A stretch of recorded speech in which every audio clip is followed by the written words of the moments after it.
Today, a diet that is gaining huge buzz and momentum, the Paleo diet. Now, followers say they are shedding drastic amounts of weight and are warding off debilitating diseases. But what's the trick? You have to eat like our Stone Age ancestors. If you think that means eating hunks of meat off the bone, or if this sounds like man food, well, think again. Even I was surprised to learn what it means to eat paleo.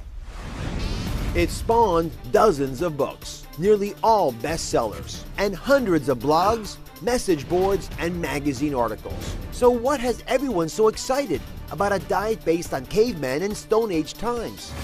The paleo diet promises you'll easily lose your unwanted pounds, and it could ward off debilitating diseases like diabetes, heart disease, and even some cancers. Dr. Loren Cordain, a researcher of evolutionary medicine, has spent his career studying the diet of our ancestors and spun the phenomenon into motion. He focused on the connection between living off the land and longevity. Dr. Cordain believes eating wild plants and animals is your prescription for optimum health. But if you're worried about eating hunks of meat and think this is not for you, that's where Paleoista Nell Stevenson comes in. She's adapted the paleo diet for every modern woman and says she can help you get the weight off. No hunting gear required. Dr. Loren Cordain, author of The Paleo Diet, and Nell Stevenson, author of Paleoista, are here. So, Dr. Cordain, you argue that every single woman in America ought to be on the paleo diet. And what is it about the paleo diet that excites you as a scientist? Why should it work when so many other diets have failed America? It's got many characteristics that combine all of the best ideas we've ever had about nutrition. So, for one, it's a high-protein diet, a low glycemic load diet, and we know that those characteristics of diet are perhaps the best way to get weight off and to keep it off. Secondly, it's very high in fruits and vegetables that contain healthy phytochemicals, vitamins, and minerals, which tend to promote immune function and make us a lot healthier. It's also very high in long-chain omega-3 fatty acids, which help to calm down inflammation. And there are multiple characteristics beyond that, but those are the major ones. So, Nell, show us what kinds of foods are on the paleo diet. I brought some samples here. Just walk us through what would typically be on this diet. Yes, absolutely. Lovely protein. We have free-range poultry, grass-fed meats, wild salmon, local organic produce, lots of veggies and fruit. And then healthy fats from coconut oil, olive oil, and avocado, and also some raw nuts in moderation. So if I compare this to a typical low-carb diet, and there are several out there now, how is this different?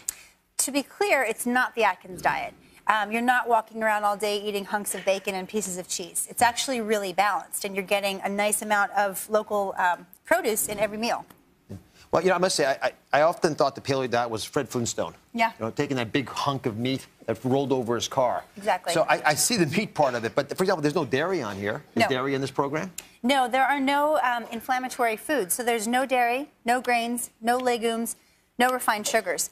Basically, everything you're eating should be whole, fresh food, nothing in a package or a wrapper. And the reason I say that is because most of the things you're going to find in a wrapper are highly processed. Well, let me ask Dr. Cordain a question. We'll have a seat here. When I come back to this idea of the paleo diet, and I've been asked about it so much recently, I'm generally surrounded, even in my own case, by misconceptions. People trying to explain it to me, but not quite getting it right. So what's, in your opinion, because you're probably the world expert in this diet, what is the biggest misconception about the paleo diet? Well, thank you for the nice compliment. But I think probably the biggest thing that people think is that it's a fad diet.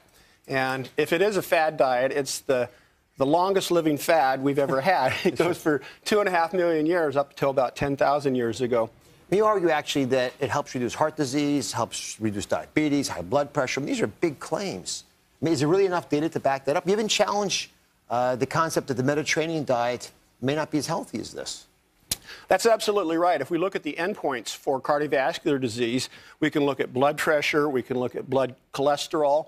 Paleo diet is superior to those in the 7 or 8 randomized controlled trials. So now let me reduce this to practice, because the big question for most of our viewers is, can I lose weight on this diet? Absolutely. So how much, and how long, how difficult? I've seen in some cases people have lost tremendous amounts of weight, sometimes 75 pounds in about 6 months. Granted, it's going to depend on how much weight somebody has to lose in the first place. If you're somebody who's trying to lose that post-baby weight and you've got that last 10 pounds, it may not be as dramatic. but it will be slow but steady.